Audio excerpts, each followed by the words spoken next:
Hello and welcome to Reviews.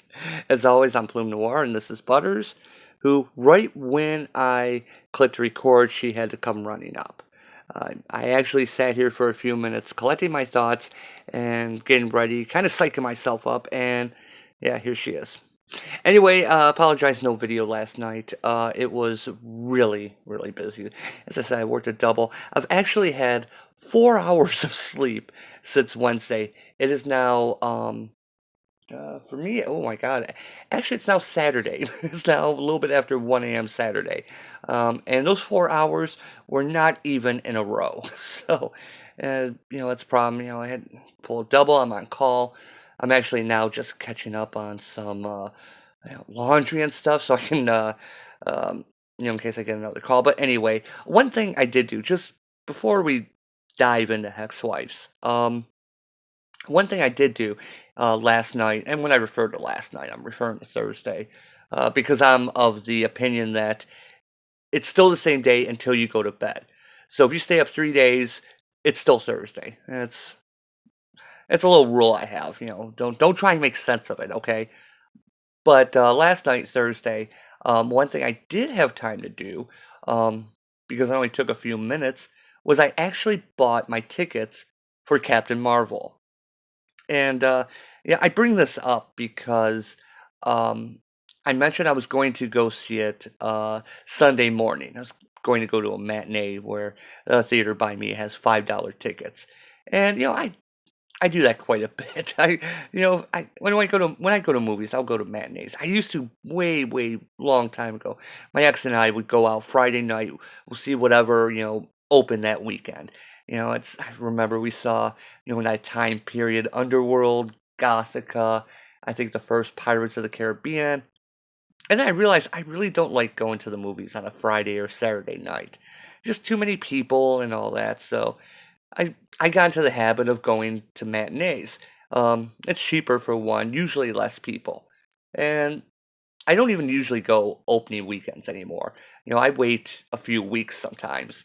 But I do make some exceptions, and I'm getting to my point. Um, when I went to see The Last Jedi, for example, I did see that opening weekend because I didn't want to be spoiled. Um, and I did see it on a matinee Sunday morning.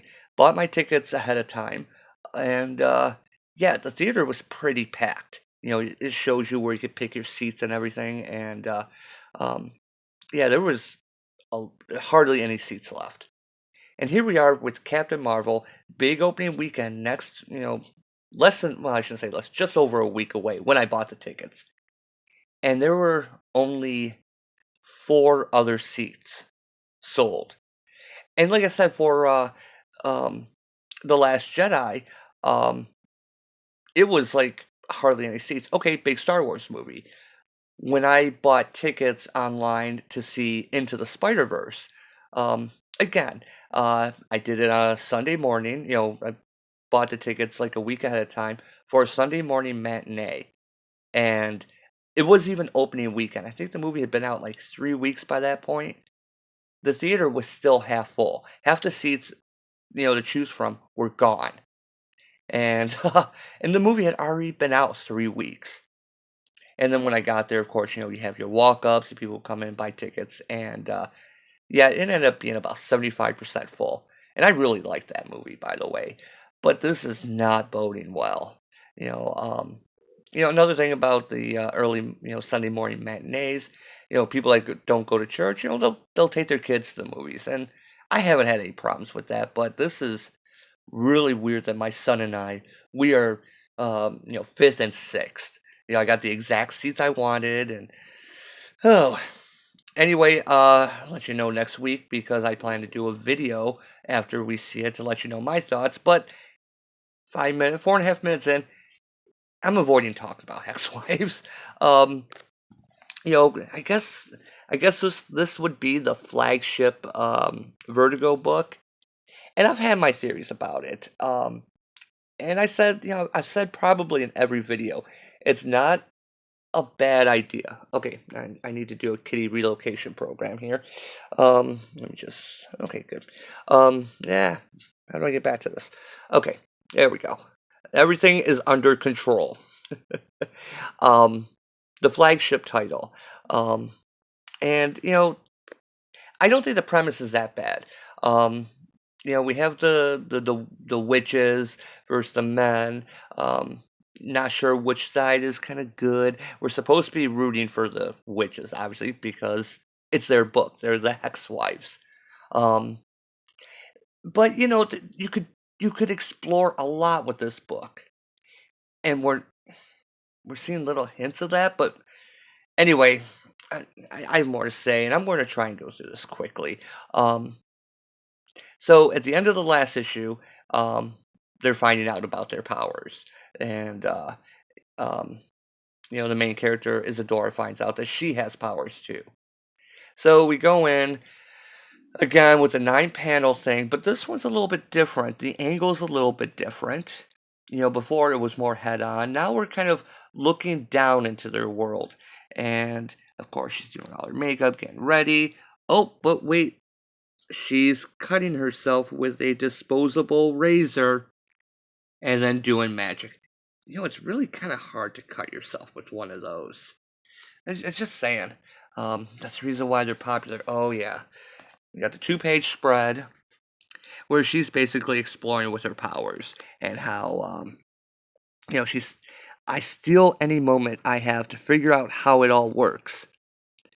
But the figuring out doesn't need much figuring out. The effects just happen. That's a dumb sentence. So yeah, she finds she can float, she can kind of move things.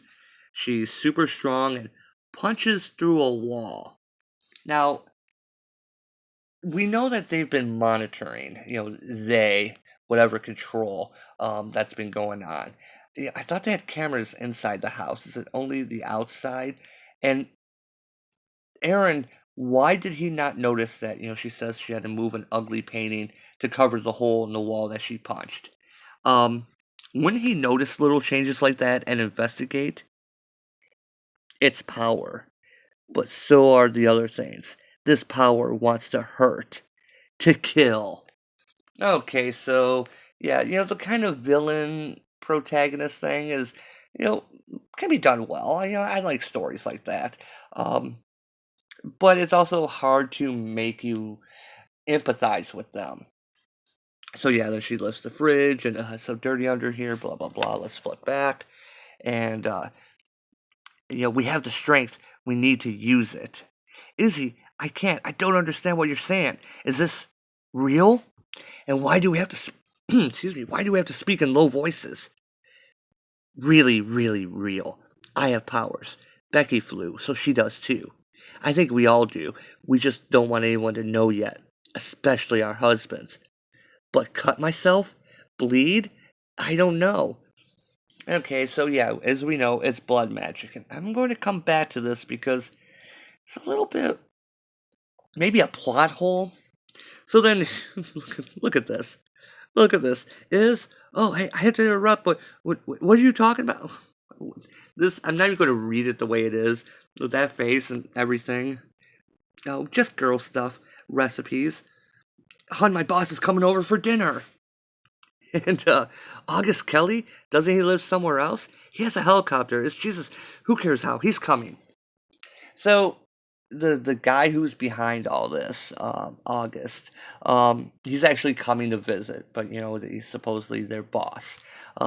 It's the whole little ruse they have going. But in the first issue, and I have to go back and reread it, but wasn't all this Aaron's plan? So yeah, so he tells is that she has to make dinner, and her friend has to make a cake. I'm already forgetting their names, and yeah, I'm not even going to look it up. I don't even care anymore.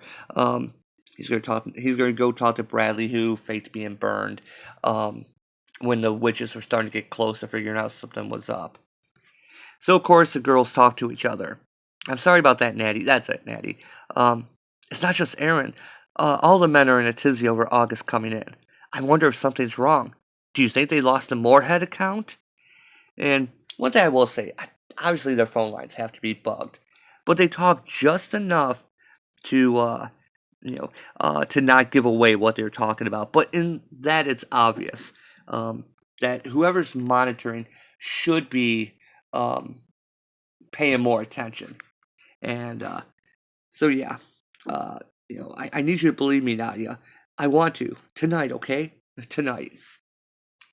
So, Aaron goes over to talk to Bradley, and you know, because August isn't here, so he has to come here so we can show him that everything's fine. He can't just take your word for it. You know how he is. Is everything fine? And Aaron's like losing control. You're supposed to have my back here. Um, um, isn't this dinner a break from routine?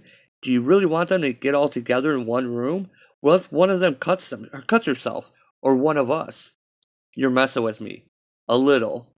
Continue to go to the plan. We're in control. Yeah, how do you avoid them cutting themselves at any time? They have to live in little bubbles. I'll come back to that.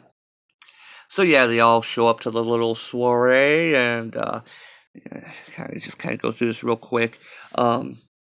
They she has Becky distract everyone so she can get Nadia alone, and I'm charming at AF. I'm going to say what that means. Neighbors, I need to make a very long toast. It's about y'all. You'll love it. It's pretty obvious. Um, yeah. Oh, Nadia, I can't believe you spilled on yourself. I'm sure I have something you can borrow. You are really selling it. Yeah. So get up into the bedroom. Excuse me. Nadia, I need you to trust me. Of course I trust you. Then she just pulls out a knife, a huge ass almost cleaver thing, and slices her forearm. I'm sorry, I'm sorry, I'm sorry. Is anything happening? Do you feel anything? I feel as if my arm is bleeding, you lunatic. Okay, maybe if I just cut you again. Wow, that's like serial killer talk.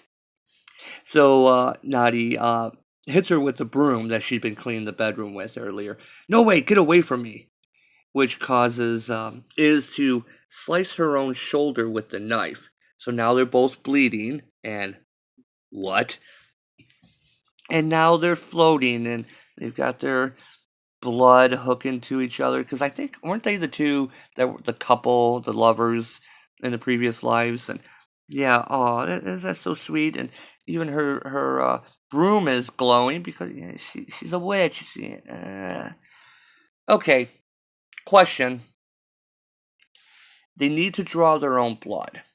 That's how they're supposedly finding out. But remember, just in the first issue, Isadora had to slice the horses' throats when the men were coming to use powers. Becky accidentally cut off the cat's head, and the blood from that caused her to fly up. Um, why was it that they both needed to bleed? Couldn't Isadora had just cut herself and then like did maybe touch her with the blood, maybe when the blood got on her. So of course, why was it only activated when they were both bleeding? Maybe it's because they're linked. Maybe there's some type of lovers link here that both of them need to be bleeding, but we didn't see that in the first issue. So why? And why would you take a huge ass knife? Why not just a sewing needle and say, "Hey, I'm going to prick your finger. I will show you. It'll sting for a second." Oh God.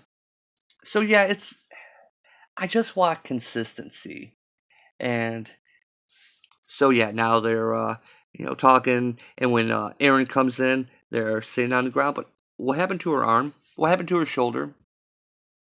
Where'd all the blood go? Blood on the carpet? What happened to it? Shouldn't she have a tear in her shoulder? We're fine. Everything's fine. Okay, just a weapon discharge. How are you? So anyway, he's checking up on her. Blah blah blah. They go downstairs. You remember, the youngest one. She stopped taking her birth control. So she's getting her period. That's how she found out she had the powers. And so you drew a house in flour. Remember when I said I heard voices? I thought it was having my period, but it's not. You don't hear voices when you ovulate, so. Um, are these the worst women ever? Um, has no one told her anything about becoming a woman? Really? Really? Um, you don't hear voices when you ovulate. No, no, you just see things. Yeah, you just see things. That's it. Just you don't hear voice. What the hell? Um, so she draws this house and flower because the voices told her to, and then she decided to ask the house where everyone's at. That's a pretty astute question to ask. And the voices told her to put um, something, as you said, that dot. I don't know what it's supposed to be, behind a wall. Obviously, we know from a previous issue they have that fake wall up where they have the older witch tied up. So then August arrives. We get the big reveal here, and I have to go back to the first issue to see if he's in it. I seem to remember it's Aaron's big plan, that he was the one pitching it, that he wasn't working for someone else. So, because it was his father that was killed and when the witches attacked during Katrina. So, of course, they have to have their meeting. They send all the women into the kitchen. Of course, the Bradley's wife is still just drunk constantly. You kind of feel for her, to be honest. She's really buying into this. She's taken her husband's injuries, and maybe just her whole life. You know, she's turned to drink really badly. Um, so yeah, again, we have more of the friends don't believe, and how see, it says there's someone hiding in the house. Do you see anyone? No, because they're hiding. Okay. So we cut to the men talking about basically uh, Aaron's trying to sell his plan that keeping the witches under control is working, and she comes out, and Isidore comes out, and she keeps looking up at that thing that triggers the secret passage to get um, to the room where the older witches is kept, and Aaron kind of snaps at her. Isidore, I swear to, can you just give us a few minutes here? We're just wrapping up, and we'll be ready for dinner momentarily, darling. Yeah, okay, fine. He's cracking under the stress. So, um, June has the power to make a little ghost self, and ah. Then they all start laughing, and um, Mabel, did you figure out yours? No, she didn't even try because she's just face down drunk all the time. And I'm gonna have to stop it with this page because the cats are talking, um, and it's embarrassing. You know, I swear this is the lamest, and the cats are just being, funny. How lame was it when one of our own had to sacrifice herself so Becky could fly? Yeah, again, point out it wasn't Becky's blood, it was the cat's blood. I could talk to cats, guys, and they could talk to me. So yeah, a little silly, huh? Silly? And Becky shows that she could do the whole flame thing as we saw in the first issue, and that's when Aaron walks in. Get the F out of here, all of you. So I'm going to stop right here. There's a few more pages. There's the big moment here, but you realize how stupid this book is, because what Aaron should have done, I understand he's cracking under the pressure. What he should have done was been just as surprised as everyone else. Play along. Like, oh, sorry, train, because it's the 1:30 train coming by. Just play along. Act as surprised as everyone else. And August decides he's going to do a hard reboot on them with a gun, and of course everything just blows up from there. No pun intended. But yeah, this book, you realize the problem, and I have two problems right now. One is with this issue. So we just had the big reveal. Um, and, at the end of 2 issues ago, this is what, issue 6? At the end of issue 4, Becky finds out she has powers. Yeah. Oh, I'm sorry. The end of issue 3. This is issue 5. Becky finds out she has powers. That was the cliffhanger. The previous issue, she's explaining. We find out that Isadora has powers. So we should have a gradual move up. Exploring a little bit more. Um, trying to convince everyone, trying to convince Mabel. And this issue feels very rushed. It's like, okay, so we have powers now. Let's just go ahead and start doing this. Of course, we have the big thing of August coming to town. It feels so rushed with this book, with this particular issue. Like, I kind of get the feeling this book is getting canceled, and they're trying to wrap up the story as quickly as possible. Um, and my other problem with this series overall is the emotional attachment. Um, there really isn't any. Um, and as you're looking through this, as you're reading this book, you find out they have this city set up, this small little neighborhood. Flames surround so that the girls can't leave. They're using all these technical devices. And why? Why are they going through all this? It's kind of like when you read a superhero comic and you have the villain who makes a $2 million device, and instead of getting a patent for it, he robs a bank for $50,000. There's no return on investment. It's a poor return on an investment here. They're putting all this into this, but why? See, they can't just kill them, as we've learned, because the women will be reincarnated over and over. So, easy solution to this, and you kind of see this with the older witch. Why aren't they just keeping them all in a forced coma? The whole premise falls apart when you realize how much effort they're putting into controlling these women. When, obviously at some point in the 3 years that it took, after he came up with the plan and pitched it, and then, at the end of the first issue, you find out that they're the little perfect 50s suburban wives. Why?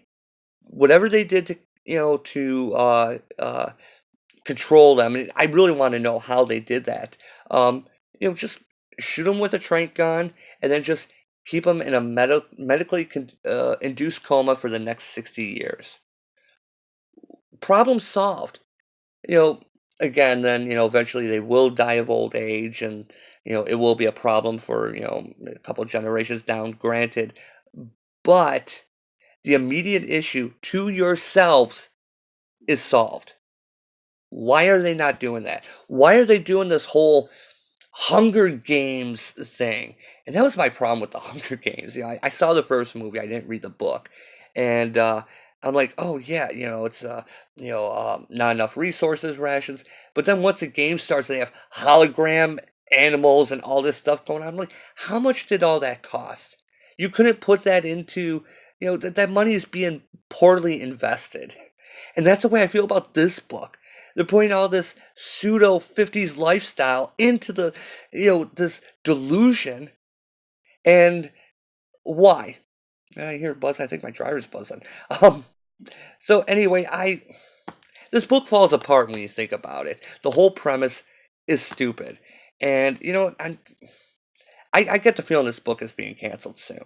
And that's why they're racing to get through it. So anyway, I will be back tomorrow. I have more videos. I got to catch up here. I need to get some sleep. So as always, thanks for watching, and I will see you next time.